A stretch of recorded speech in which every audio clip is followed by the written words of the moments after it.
శ్యామల ఈ పేరుకి పెద్ద పరిచయం అక్కర్లేదు. స్టార్టింగ్‌లో తన యాంకరింగ్‌తో అందరిని ఆకట్టుకొని యాంకర్‌గా మంచి క్రేజ్ సంపాదించి, సీరియల్ నటిగా మంచి గుర్తింపును సాధించింది.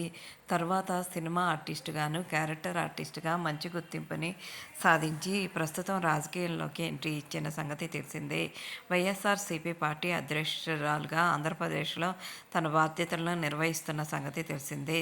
తన భర్త నరసింహతో కలిసి ఉన్న కొన్ని అడార్మల్ క్యూట్ మూమెంట్స్‌ని దీపావళి సందర్భంగా షేర్ చేస్తూ అందరికీ దీపావళి విషెస్‌ని షేర్ చేసింది. నరసింహ కూడా సీరియల్ నటుడిగా మంచి గుర్తింపును సాధించి ప్రస్తుతం బిజినెస్ రంగంలోకి ముందుకు దూసుకుపోతున్న సంగతి తెలిసిందే.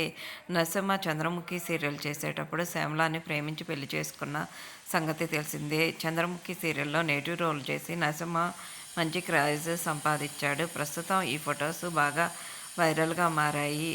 అక్క మీరెప్పుడు ఇలాగే హ్యాపీగా ఉండాలి అంటూ ఫ్యాన్స్ కూడా కామెంట్స్ పెడుతున్నారు.